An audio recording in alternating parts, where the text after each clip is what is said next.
حضرت عبداللہ بن عمر بن عاص رضی اللہ تعالی عنہ سے ایک روایت مروی ہے، فرماتے ہیں کہ رسول اللہ صلی اللہ علیہ وآلہ وسلم نے ارشاد فرمایا، اِنَّ هَذِهِ الْقُلُوبَ تَصْدَعُ كَمَا يَصْدَعُ الْحَدِيدُ اِذَا أَصَابَهُ الْمَاءُ، کہ دلوں کو بھی زنگ لگ جاتا ہے جس طرح کہ لوہے کو زنگ لگ جاتا ہے۔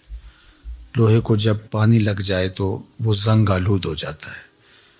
اسی طرح گناہوں کے سبب غفلتوں کی وجہ سے دل بھی زنگ آلود ہو جاتے ہیں۔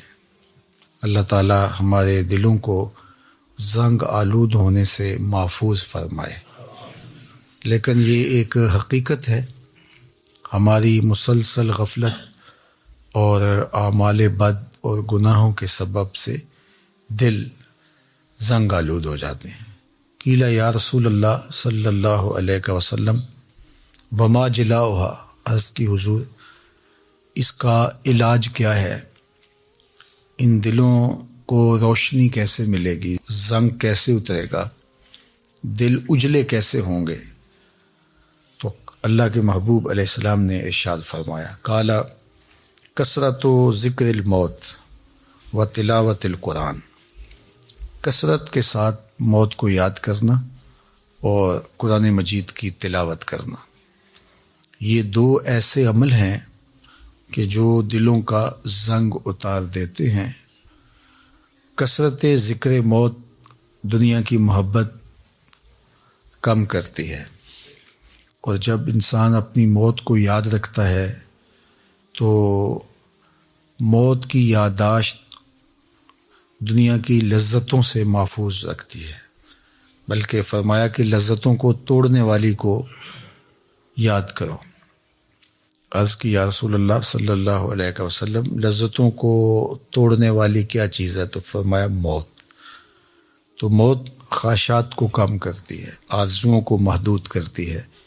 تو یہ ہمیں ہر وقت مستحضر رہنا چاہیے کہ ہم یہاں ہمیشہ کے لیے نہیں آئے، ہم نے کچھ عرصہ گزارنے کے بعد یہاں سے ایک اور دنیا کی طرف کوچ کر جانا ہے۔ یہ جب ہمارے تصور میں رہے گا اور ہم اس سے غافل نہیں ہوں گے تو پھر کبھی بھی ہم اللہ کی نافرمانی کی طرف نہیں آئیں گے، بلکہ اچھے اعمال کی طرف ہی ہماری رغبت ہوگی۔ دوسری چیز جو دل کو ستھرا کرتی ہے، دل کا زنگ اتارتی ہے اور اللہ کی معرفت کا رنگ دیتی ہے، وہ ہے تلاوت کلام مجید۔ تلاوت کلام مجید اللہ جل شانہ کا ایک ایسا انعام ہے اس امت کو جو دیا گیا، جو ہم راتوں کی تنہائیوں میں اور دن کے اجالوں میں کرتے ہیں۔ ہماری نمازوں کے اندر قرآن مجید کی تلاوت کو رکھا گیا، ہمیں قرآن مجید کی تلاوت کی ترغیب دی گئی۔ تو یہ اللہ کا کلام ہے، اور اللہ کے کلام کی جو تاثیرات ہیں وہ دلوں کو نور بخشتی ہیں۔ تو جب دل قرأت قرآن سے، تلاوت کلام مجید سے، قرآن مجید میں غور و فکر اور تدبر کرنے سے دلوں کو معرفت الہیہ نصیب ہوتی ہے اور دلوں کو نور ملتا ہے، دل اجلے ہو جاتے ہیں اور پاکیزہ ہو جاتے ہیں۔ تو یہ دو چیزیں اس حدیث پاک میں بیان فرمائی گئی جو دلوں کا زنگ اتارتی ہے، ایک کثرت کے ساتھ موت کو یاد کرنا، اور دوسرا قرآن مجید کی تلاوت کرنا۔ اور ایک اور حدیث پاک میں جو اللہ کے محبوب علیہ السلام کا فرمان عالی شان ہے، بیان فرمایا گیا، اِنَّ لِكُلِّ شَيْءٍ ثَقَالَةٍ، ہر شے کا زنگ کسی نہ کسی شے سے اترتا ہے۔ وَإِنَّ ثَقَالَةَ الْقُلُوبِ ذِكْرُ اللَّهِ، اور دلوں کا زنگ اللہ کے ذکر سے اترتا ہے۔ ذکر الہی کرنے سے دل نور پاتے ہیں اور زنگ اترنا شروع ہو جاتا ہے۔ اور آقا کریم نے یہ بھی ارشاد فرمایا، وَمَا مِن شَيْءٍ أَنْجَى مِنْ عَذَابِ اللَّهِ مِنْ ذِكْرِ اللَّهِ، اللہ کے عذاب سے نجات دینے والی ذکر الہی سے بڑی کوئی چیز نہیں ہے۔ سب سے زیادہ اللہ کے عذاب سے جو نجات دیتا ہے وہ اللہ کا ذکر ہے۔ تو کثرت ذکر دلوں کا زنگ اتارتا ہے اور اللہ کی معرفت کا نور نصیب ہوتا ہے۔ حضرت یحییٰ بن معاذ رضی اللہ تعالیٰ عنہ فرماتے ہیں کہ دل زنگ آلود ہو جائیں، بیمار پڑ جائیں اور غفلت کے مرض میں مبتلا ہو جائیں تو 5 اشیاء ایسی ہیں جو دلوں کو شفا دیتی ہیں، دلوں کا علاج ہے اور دلوں کو جلا بخشتی ہیں۔ تو فرمایا سب سے پہلے تو قراءۃ القرآن بالتفکر، تفکر کے ساتھ قرآن مجید کی تلاوت کرنا، جو کہ حدیث پاک میں بھی آپ نے سماعت کیا۔ اور دوسرا فرمایا وخلاء البطن، اور پیٹ کا خالی ہونا۔ بھرے ہوئے پیٹ غفلت کا سبب بنتے ہیں، اس لیے کثرت کے ساتھ روزے رکھنے چاہیے۔ روزہ اللہ جل شانہ کی قربت کا ذریعہ ہے اور تقوی کا نور دیتا ہے اور باطن کی جلا کا سبب اور ذریعہ ہے۔ تیسری بات فرمائی وقیام اللیل، راتوں کو قیام کرنا، جب دنیا سو جائے مصلی بچھا لے اور اللہ کے حضور آہوزاری کریں اور اللہ کے حضور سجدہ ریزیاں کریں، قیام اور رکوع سے اپنے روٹھے ہوئے رب کو منائیں۔ اس سے دلوں کے زنگ اترنا شروع ہو جائیں گے اور دل اللہ کی معرفت کا رنگ پکڑنا شروع کر دیں گے۔ اور چوتھی چیز انہوں نے بیان فرمائی وَالتَّضَرُّعُ عِنْدَ السَّحَرِ، سحری کے وقت مصلی کے اوپر بیٹھ کے رونا۔ سحری کے وقت مصلی بچھا لیں اور اللہ کے حضور آہوزاری کریں، قیام میں رونا، سجدوں میں رونا، رکوع میں رونا، دعاؤں میں آہوزاری کرنا، مصلی بچھا کے اس پہ بیٹھ کے دعائیں کرنا، اللہ کے حضور تضرع کرنا، اللہ کے حضور زاری کرنا۔ اور یہ اس قدر مفید ہے دلوں کی جلا کے لیے، باطن کی ستھرائی کے لیے، روحوں کی پاکیزگی اور عفت کے لیے اور من کی روشنی کے لیے کہ یہ تجربہ آپ کر کے دیکھیں کہ آپ سحری کے وقت اٹھ جائیں اور اللہ کے حضور سجدہ ریز ہوں، اور وہ وقت ہی ایسا ہوتا ہے کہ جب آپ وضو کر کے مصلی پہ آتے ہیں تو خود بخود آنسو ڈھلنے لگ جاتے ہیں۔ ایک درد اور کیفیت ان لمحوں کے اندر رکھی گئی ہے۔ اور پانچویں چیز جو ارشاد فرمائی گئی وَمُجَالَسَةُ الصَّالِحِينَ، نیک لوگوں کی صحبت۔ حضرت مجدد الفسانی علیہ رحمہ فرماتے ہیں کہ نیک لوگوں کی صحبت کبریت احمر کا درجہ رکھتی ہے، سرخ گندک کی طرح ہے، اور ان کی صحبت دلوں کو پاک کرتی ہے، صفائی دیتی ہے، ستھرائی دیتی ہے۔ اور آج کی تاریخ میں دنیا اس بات کو تسلیم کرتی ہے کہ جو لوگ موجود ہوتے ہیں ان کے ابدان سے کچھ شعائیں نکلتی ہیں، حتیٰ کہ کافر کے اندر سے بھی کچھ شعائیں نکلتی ہیں جو اپنے پاس بیٹھنے والوں پر اثر انداز ہوتی ہیں۔ تو اسیری لہریں نکلتی ہیں مختلف لوگوں کے وجود سے، تو اگر وہ اچھا ہوگا تو اس کے اثرات لوگوں کے اوپر مرتب ہوں گے، اور اگر وہ برا ہوگا تو اس کے اثرات برے اس کے اوپر مرتب ہوں گے۔ اور یہ ایسا تجربہ ہے کہ جو آپ کر سکتے ہیں، اچھے لوگوں کی صحبت میں بیٹھنا اٹھنا شروع کریں، خود بخود آپ محسوس کریں کہ ایک اندر کچھ اتر رہا ہے، نور اتر رہا ہے، روشنی اتر رہی ہے۔ اچھے لوگوں کی صحبت میں بیٹھ کر رغبت دنیا کم ہوتی ہے، رغبت آخرت بڑھ جاتی ہے، انسان اپنا محاسبہ کرنے لگ جاتا ہے، نیکی کی طرف اس کے قدم اٹھنے لگ جاتے ہیں، برائی سے رکنا شروع کر دیتا ہے۔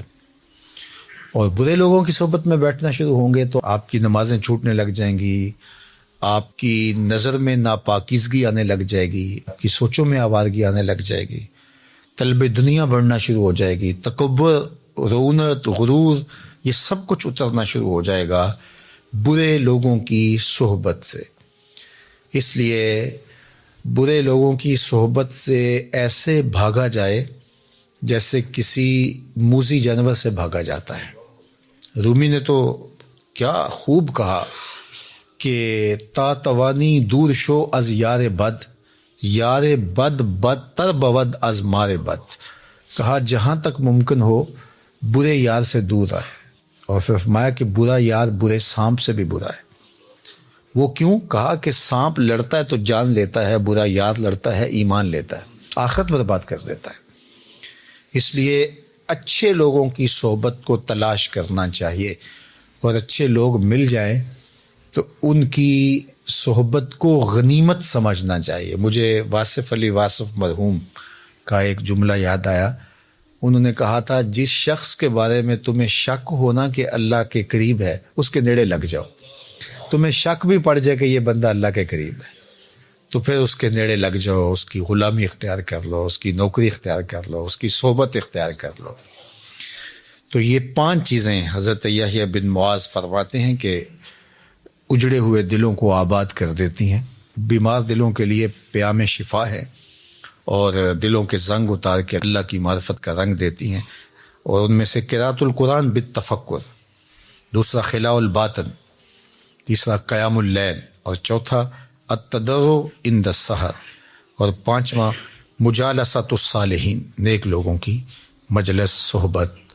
میاں صاحب نے بھی کہا تھا، صحبت مجلس پیر میرے دی بہتر نفل نمازوں، ہک ہک سخن شریف سونے دا کردہ محرم رازوں۔ اللہ اکبر۔ چونکہ ظاہر ہے جو خیر پر مشتمل بندہ ہوگا تو وہ جب بھی بیٹھے گا خیر ہی بانٹے گا۔ الاناؤ یترشع بما فیہ، برتن سے وہی ٹپکتا ہے جو برتن کے اندر ہو۔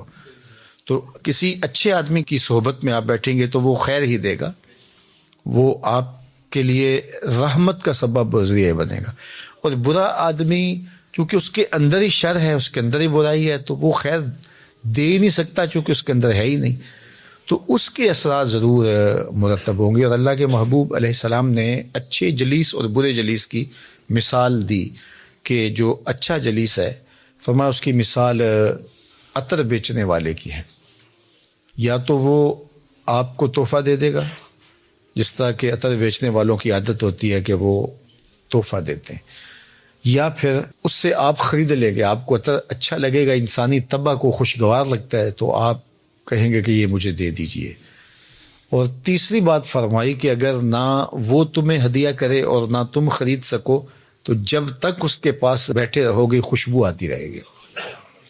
اور برے جلیس کی مثال فرمائی کہ وہ بھٹی دھونکنے والے کی ہے، یا تو کوئی چنگاری اڑے گی اور تمہارے کپڑوں پہ پڑے گی اور ان کو جلا کے خاکستر کر دے گی، اور اگر ایسا نہیں ہے تو جب تک بیٹھے رہو گے تمہیں اس کی بدبو سے اور تعفن سے تکلیف پہنچتی رہے گی، اور اس کے دھوئیں سے تمہیں اذیت پہنچتی رہے گی۔ اب تمہارا انتخاب ہے کہ تم اچھے لوگوں کی صحبت میں بیٹھتے ہو یا برے لوگوں کی صحبت میں بیٹھتے ہو۔ تو دلوں کا علاج پھر اللہ کے ذکر سے ہے، دلوں کا زنگ قرآن مجید کی تلاوت سے اترتا ہے، دلوں کا زنگ قرآن مجید میں غور و فکر کرنے سے اترتا ہے، دلوں کا زنگ اللہ کے ذکر سے اترتا ہے، دلوں کا زنگ کثرت کے ساتھ موت کو یاد کرنے سے اترتا ہے، دلوں کا زنگ سحری کے وقت اٹھ کے اللہ کی حضور آہوزاری کرنے سے اترتا ہے، دلوں کا زنگ صالحین نیک خصلت لوگوں کی صحبت میں وقت گزارنے سے اترتا ہے۔ اللہ ہمارے دلوں کو مصفہ اور مزکہ فرمائے، اور ہمارے باطن کو ستھرائیاں، پاکیزگیاں اور نور و نکہت عطا فرمائے۔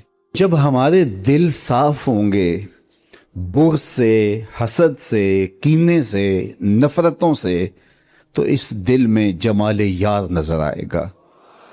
لیکن ہم نے دل کے آئینے کو خود ہی گدلا کیا ہوا ہے اور خود ہی میلا کیا ہے۔ سویر سے لے کر شام تک ہم دیکھیں کیا کیا حسد پالتے ہیں، شریکہ برادریاں ہماری الگ ہیں، باہمی رقابتیں الگ ہیں، لوگوں سے دشمنیوں کے بت الگ پال رکھے ہیں، نفرتوں کے شیشناک بھنگار رہے ہیں، اور عجیب ہماری تلخ زندگی ہے، اور اس کی تلخیاں خود ہماری زندگی کے سکون کو لوٹ چکی ہیں۔ اگر ہم چاہتے ہیں کہ ہماری زندگی خوشگوار گزرے، ہماری زندگی کے اندر ٹینشن نہ ہو، ہماری زندگی طمانیت کا مرقع بن جائے، تو سب سے پہلے اپنے دل کو کدورت سے صاف کرنا ہوگا، دل کے آئینے کو مصفہ کرنا ہوگا، اندر کی دنیا کو مزکہ کرنا ہوگا۔ کوئی جھاڑو لے کے دل نگر میں بھی آؤ، گھر تو سوار کے رکھتے ہو، لیکن ذرا دل کی گلیوں میں بھی کوئی جھاڑو لگاؤ۔ گھروں میں تو چراغاں کرتے ہو، کوئی پیار کا دیا یہاں بھی روشن کرو۔